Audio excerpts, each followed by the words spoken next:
আমরা অধিকাংশ মানুষ একটি শান্ত, নির্মল ও সুখী মন চাই। আর এই শান্ত, নির্মল ও সুখী মনের সন্ধানে আমরা ধ্যানে প্রবেশ করতে চাই। এই ধ্যান কি? ধ্যান হলো এক ধরনের ভাবনা যা মনের উপকারী দিকটির বিকাশ ঘটানোর এক পদ্ধতি বা উপায়।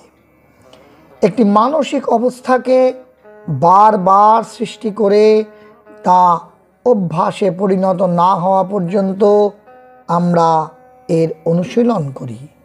আর প্রাথমিকভাবে সেটিকেই আমরা ধ্যান বলে থাকি। আবার অনেকে বলেন কোনো একটি ভাব নিয়ে আবিষ্ট হয়ে যাওয়াও ধ্যান। শ্রী মা শারদা নাম জপের উপরে জোর দিয়েও বলেছেন যে অনুরাগ না থাকলে শুধু নাম জপ করলে হয় না। মা শারদা বারবার বলছেন যে নিত্য ধ্যান জপ করবে, কারণ কাঁচা মন কিনা ধ্যান করতে করতে মন স্থির হয়ে যাবে। কিন্তু সমস্যাটা হলো এই যে বর্তমান যুগে দৈনন্দিন জীবনে সময়ের অভাবে সকলের পক্ষে ধ্যান করা সম্ভব হয় না। এ নিয়ে কোনো তর্ক নেই যে ধ্যান শ্রেষ্ঠ, কিন্তু ধ্যান করতে পারা বা ধ্যানে বসে ধ্যানে ডুবে যাওয়া খুব একটি সহজ কাজ নয়। তাহলে যারা ধ্যান করতে পারছেন না বা ধ্যানে বসে যারা ঠিকমতো আবিষ্ট হতে পারছেন না, তারা কি করবেন? এই প্রসঙ্গে আমরা পরমহংস নিগমানন্দ সরস্বতী কি বলেছেন একটু দেখে নিই। পরমহংস নিগমানন্দ সরস্বতী বলছেন যে কলির মানুষ এমনই দুর্বল যে তাদের দ্বারা আর যোগ যাগ তপস্যা হবার উপায় নেই। আর যোগ যাগ তপস্যা করে কিছুই সে করতে পারবে না।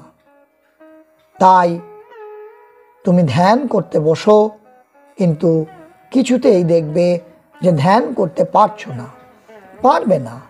কিছুতেই ধ্যানে মূর্তিকে প্রকট করতে পারবে না, চিত্ত বিক্ষিপ্ত হয়ে যাবে। তাই নাম করো, নামেও ধ্যানের কার্য হবে, কারণ নাম প্রত্যক্ষ ধ্যান। যেমন তুমি যদি ওই ঘর থেকে আমাকে ঠাকুর ঠাকুর বলে ডাকো, আমি তোমার নিকট সশরীরে গিয়ে উপস্থিত হই। ধ্যানে তোমাকে মূর্তি চিন্তা করে প্রকট করবার জন্য কত চেষ্টা, কত কষ্ট স্বীকার করতে হবে, কিন্তু তবুও তুমি পারবে না। কিন্তু নামী প্রত্যক্ষভাবে এসে উপস্থিত হবেন। আর নাম ধরে ডাকলে তিনি না এসে থাকতে পারবেন না। তাই নামের সাধনা সার্বভৌম। যে যা লক্ষ্য করে নাম করুক, তাতেই সেই লক্ষ্যের বিষয় তার নিকট প্রকটিত হবে। যে নির্গুণের উপাসক, সেই সাধক যদি হরিনাম করে, তবে হরিনামের দ্বারাই ব্রহ্মোপলব্ধি করতে পারবে। আবার যিনি ভাবের উপাসক, সেই সাধক হরিনাম করলে শ্যাম সুন্দর নটবর রূপেই তার সামনে দেখা দেবেন। অর্থাৎ নামের সাধনাই হলো শ্রেষ্ঠ সাধনা। উচ্চ অধিকারী না হলে নামের সাধনা কেউ করতে পারে না। স্বয়ং মহাদেব নামের একজন শ্রেষ্ঠ সাধক। নামেতেই সর্বার্থ সিদ্ধি হবে। নামেতে সর্বার্থ তো সিদ্ধি হবেই, অধিকন্তু আরেকটি বিষয় লাভ হবে, যা আর অন্য কোনো সাধনায় মিলবে না। সেই বিষয়টি কি? সেই বিষয়টি হলো প্রেম। একমাত্র নামের সাধনা ব্যতীত প্রেম ভক্তি লাভের অন্য আর কোনো পথ নেই, আর কিচ্ছু করার প্রয়োজন নেই, কেবল নাম করো। পরমহংস নিগমানন্দ বলছেন যে এখন হয়তো নাম করতে ভালো লাগে না বা বিরক্ত ভাব আসে, কিন্তু যখন ভালো লাগবে তখন যদি তুমি ইচ্ছা করে ত্যাগ করতে চাও তবু পারবে না। তখন দেখবে কে যেন তোমার ভিতর থেকে নামের রাস ঠেলে দিচ্ছেন। শেষে বুঝবে যার নাম তিনিই করছেন।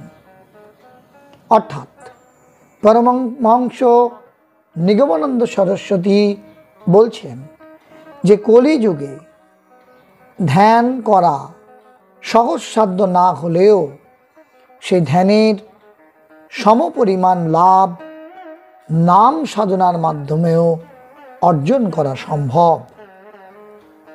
তাই কেউ যদি প্রকৃতভাবে নামে নিজেকে সমর্পণ করে দেয়, নামের দ্বারা আকৃষ্ট হয়ে ক্রমান্বয়ে নাম সাধনায় নিজেকে নিযুক্ত করে, তবেও সে ধ্যানের মাধ্যমেই সিদ্ধি লাভ করতে পারবে। অর্থাৎ নামের মাধ্যমেই সে ধ্যানে প্রবিষ্ট হবে এবং সিদ্ধি তার করায়ত্ত হবে।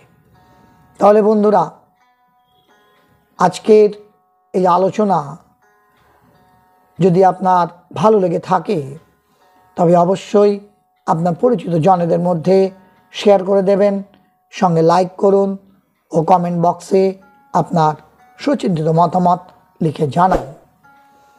আর আমাদের এই চ্যানেলটিকে সাবস্ক্রাইব করে আমাদের পাশে থাকুন। সকলে খুব ভালো থাকুন, সুস্থ থাকুন, আনন্দে থাকুন। কল্যাণ হোক আপনার। ধন্যবাদ।